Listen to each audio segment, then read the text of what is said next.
నెలాఖరులో రైతు భరోసా ఖమ్మం జిల్లాలో భారీ బహిరంగ సభ, అక్కడే నిధుల విడుదల ప్రారంభం. తర్వాత 9 రోజుల్లోనే అన్నదాతల ఖాతాలకు ఈసారి రైతు వారీగానే జమ. ఈసారట రైతు వారీగానే జమ. దీంట్లో అర్థం ఉందిగా. ఇప్పటిదాకా చాలామందికి ఈ పదానికి అర్థం కొంచెం కన్ఫ్యూజన్గా ఉండే. కానీ రైతు వారీగా అంటే ఏంటిదంటే, మొన్న ఎకరం వారీగా వేసిరు కదా, యాదికుందా? మొన్న మనల్ని ఆగం చేసిరు కదా, ఒక్క ఎకరం కొకనాడు అని చెప్పి ఒక వారం 10 రోజుల గ్యాప్ వేసిరు కదా. సో ఈసారి అది కాదట, రైతు వారీగానే. అంటే రైతుకు ఎన్ని ఎకరాలు ఉంటే అన్ని ఎకరాలు టెన్షన్గా పడిపోతుందట. ఎకరం వారీగా కూడా కాదట. 1 ఎకరం కొకనాడు, 2 ఎకరాలకు ఒకనాడు, 3 ఎకరాలకు ఒకనాడు కాదట.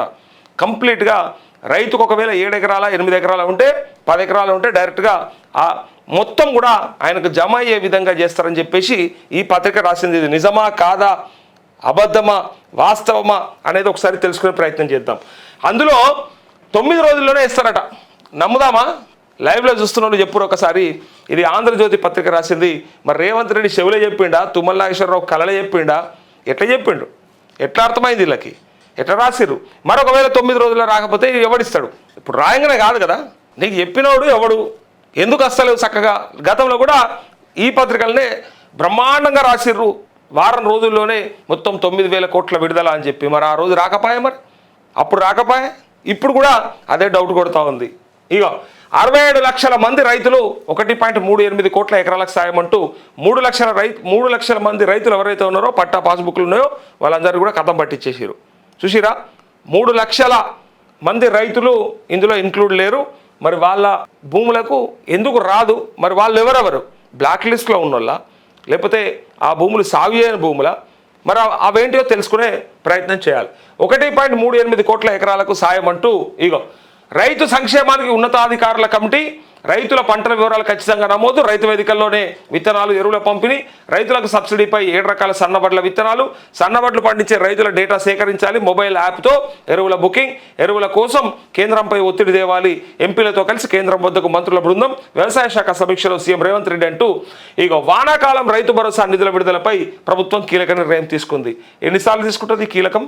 ఈ నిర్ణయం ఎన్నిసార్లు తీసుకుంటారు, ఎన్నిసార్లు చెప్తారు? పంటకు నిర్ణయం ఉంటుందా? ప్రభుత్వ పథకం అంటే ఇప్పుడు పెన్షన్లు ఉన్నాయి, నెలకు 2,016 రూపాయల లేకపోతే 4,000 రూపాయల అని చెప్పేసి ఇస్తారు కదా. ఆసరా పెన్షన్, అట్లే వికలాంగుల పెన్షన్. నెలకు ఒక లెక్క ఉన్నదా? నెలకు ఒక తరిక ఉంటుందా?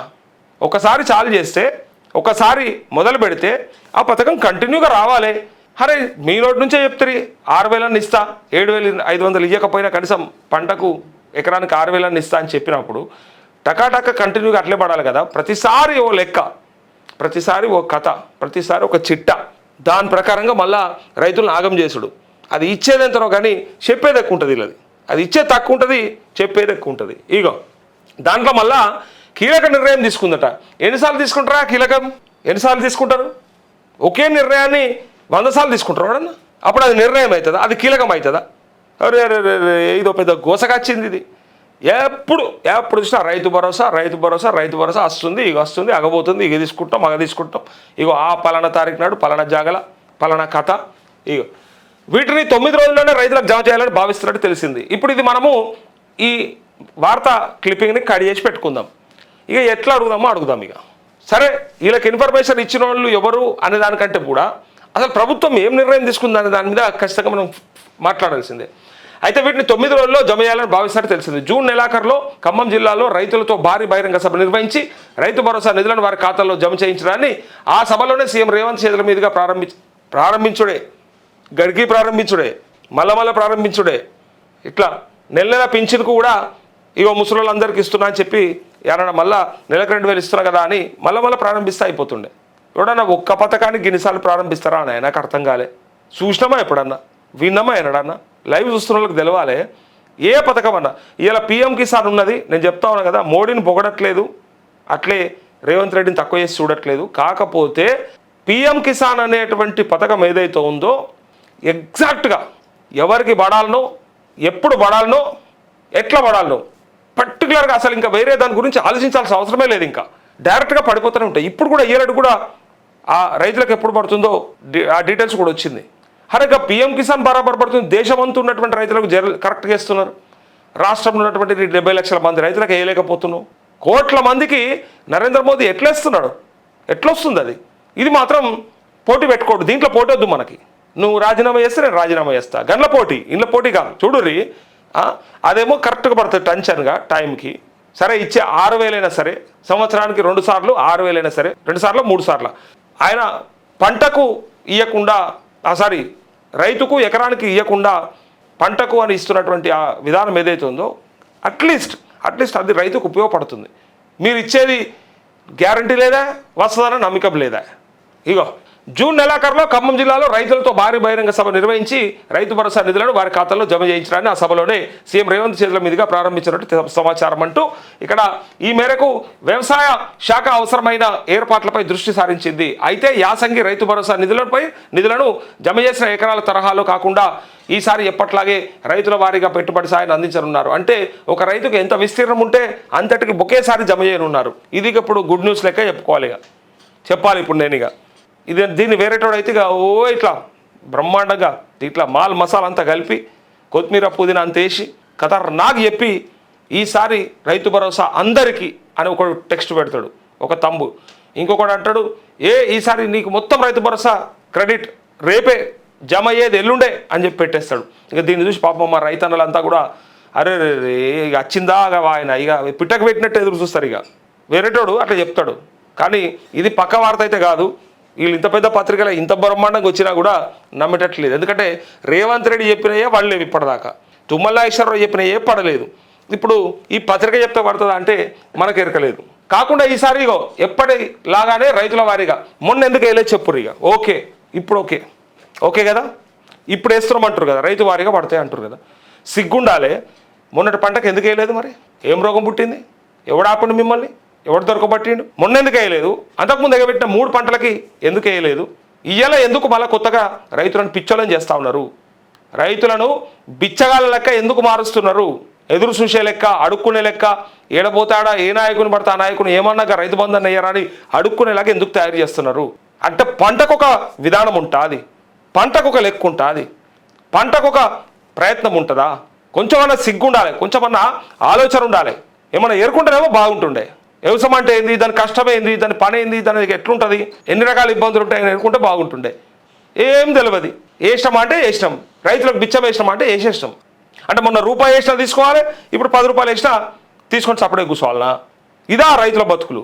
అరే మరి మొన్ననే ఎందుకు వేయలేదా? ఇలా రైతు వారీగా అంటున్నావు, ఇలా అంటే దేన్ని ఆశపెట్టి ఇవన్నీ కూడా చెప్తా ఉన్నారు, దేనికోసానికి ఇలా రైతులను యాగం చేస్తూ ఉన్నారు. ఇయ్యాల ఎందుకు అవసరం వచ్చింది? మరి అట్లా వేయాల్సిన అవసరం ఇయ్యాల ఎందుకు వస్తుంది? అన్న ఆయన ఏ స్థానంగా నువ్వు ఎందుకు అడ్డం పడుతున్నావు? నేను అడ్డం పడతలేను. సిగ్గున్నోడైతే, శరమున్నోడైతే మొన్న ఎందుకు వేయలేదని రైతులు అడుగుతుంటే ఈ ప్రశ్న అడగన్నా లేదా చెప్పండి, అది నేను అడిగేది. అయ్యో అంటే ఒక రైతుకు ఎంత విస్తీర్ణం ఉంటే అంతటికి ఒకేసారి జమ చేయనున్నారు. దీనికి ఏం లెక్క ఉన్నది? ఎన్ని ఎకరాలకు కట్ ఆఫ్ పెడుతున్నారు? ఓకే, మీరు అన్నదే కరెక్ట్ అనుకుందాం. 5, 7, 8, 10, 11, 20, 30 ఎవరికి ఇస్తారు మీరు? ఈ మేరకు ఆర్థిక శాఖ నిధుల సమీకరణపై దృష్టి సారించింది. ఆర్థిక శాఖ నిధులు సమీకరించుట్లనే ఉన్నది. ఇంకా ఇదేదో వచ్చి పడిపోయినట్టే చెప్పారు. ఇప్పుడు చూడు, ఈ డేట్ ఎంత అయ్యాల? 17, 13 రోజులు లేదు, 13, 12 రోజులు లేదు. వీళ్ళు ఆర్థిక శాఖ నిధులు సమీకరించుకోనట, సమీకరించుకున్న ఈ నెలాఖరున పడాలన్నట. నీకు పడుతుందని నమ్మకం ఉందా? లైవ్లో చూస్తున్న వాళ్ళు చెప్పండి, పడుతుందని నమ్మకం ఉందా? ఏందా ఈ వార్త? చెత్త వార్త కాకపోతే నిజంగా ఇది ఒక దొంగ వార్త కాదు, ఇదే చెత్త వార్త. ఇది ఈ నెల 18న జరగనున్న క్యాబినెట్లోనూ రైతు భరోసా నిధులపై చర్చించినట్టు తెలిసింది. రేపు అయ్యేటువంటి క్యాబినెట్ గురించి ఈ వార్త. ఇప్పుడు రేపు క్యాబినెట్లో ఇది చర్చించకపోతే ఏం చెప్పాలి? అందులో జూన్ నెలాఖరులో నిధుల జమ కార్యక్రమాన్ని మొదలుపెట్టి జూలై మొదటి వారం లోపు ఈ ప్రక్రియను పూర్తి చేయాలని కూడా ప్రభుత్వం నిర్ణయించింది. దీంతో 67 లక్షల, దీన్ని ఎట్లా చేశారు తెలుసా? చారణ కోడికి బారణ మసాలా అనేది ఒకటి ఉంటుంది. మీకు అది సామెత తెలుసు కదా, చారణనే ఉంటుంది కోడి, దానికి బారణ మసాలా పెట్టి కథలు పడతారని అంటారు కదా, అట్లున్నది ఇది. చారణ కోడికి బారణ మసాలా. కొంచెమన్న ఆలోచన ఉండాలి. అంటే ఇచ్చేటువంటి ఈ 9,000 కోట్ల రూపాయల కోసానికి దీని ఖర్చు, దీనికి పెట్టే మీటింగు, దీనికి చూపించే విధానము, రాష్ట్రమంతా రైతు భరోసానట ఇలా పడుతుందట, అంటే ఇప్పుడు పడుతుందట అని లెక్క చూపిస్తే ఇంతకుముందు ఎన్నిసార్లు పడ్డదో అనుకోవాలి. ఇది తెలవనోళ్ళకి చెప్పాలి మనం. ఆ దొంగ వేస్తలేడు, మేము దీవానాగాలమా 2 పంటలు కాకపోతే 3 పంటలకు వేస్తాం మేము పక్కా అని చెప్పిన ఆ దొంగ గురించి జనాలకు చెప్పాలి, జనాలకు అర్థం కావాలి, తెలవాలి. రైతుకు పడ్డదేమో అని వీళ్ళు అనుకుంటుంటారు, పడలేదు అని చెప్పాలి. ఇట్లా వార్తలు వస్తే కూడా ఏమనుకుంటారంటే ఎంతకాలం పడుతుందో అనుకోవాలి. ఇగో 67 లక్షల మంది రైతులకు చెందిన 1.38 కోట్ల ఎకరాలకు పెట్టుబడి సాయం అందించనుందంటూ 2025లో వానాకాలం రైతు భరోసా నిధులను జూన్ 16న ప్రారంభించి 22 వరకు అంటే 7 రోజుల్లో రైతు ఖాతాల్లో 8,284 కోట్లను జమ చేసిందంటూ ఇక దీన్ని మించినటువంటి అబద్ధం ఇంకేదన్నా ఉందా? ఈ ఏడాది జూన్ 18 నుంచి 23 వరకు భారీ వర్షాలు కురవనున్నాయని వాతావరణ శాఖ చెప్తోంది. ఈ నేపథ్యంలో ఆ 4 రోజుల పాటు కార్యక్రమాలను వాయిదా వేయాలని ప్రభుత్వం ప్రాథమికంగా నిర్ణయించింది. దీంతో 23వ తేదీ తర్వాత చివరి వారంలో మంచి రోజు చూసుకొని రైతు భరోసా నిధులు విడుదల బహిరంగ సభను నిర్వహించనున్నారు అంటూ మంచి రోజు చూసుకుంటారట. మళ్ళా ఇగో రైతుల ఖాతాలో 8,284 కోట్లు వేసిన వానాకాలం యాదికి వేస్తారు, కానీ మరి యాసంగి పంటకి ఒక ఎకరంకి వేసిర్రని చెప్పేసి ఎందుకు రాయలేకపోతుంది? అంతకంటే ముందు ఇచ్చినటువంటి పంటది రాస్తుర్రు చూసిరా. మొన్న ఎగబెట్టినటువంటి పంట రాస్తలేరు, అంతకంటే ముందు వేసినటువంటి ఏదైతే ఉందో ఒకటే వేసారు కదా, 6,000 రూపాయల చొప్పున అన్ని ఎకరాలకు అందరికి పడ్డది చూడు, అది తీసి ఇలా రాసి పోయిన సంవత్సరం ఇట్లా వేసారు కదా, ఈ సంవత్సరం అట్లా వేస్తారు. గిట్లుంటుంది, సంవత్సరంకి ఉంటుంది, పసలకోట ఉంటుంది. అందుకే అంటారు ఊర్లల్లో రేవంత్ పోవాలి, కేసీఆర్ రావాలని. ఓన్లీ రైతు భరోసా కోసం అంటారు. ఆ 70 లక్షల మంది మాట్లాడుతారు, సరిపోతుంది, ఇంకెవ్వరు అవసరం లేదు. ఇంకా రేవంత్ రెడ్డి బొందదవడానికి ఆ 70 లక్షల మంది సరిపోతారని ఆ రైతులే మాట్లాడుతున్నారు. చూడండి ఇంకా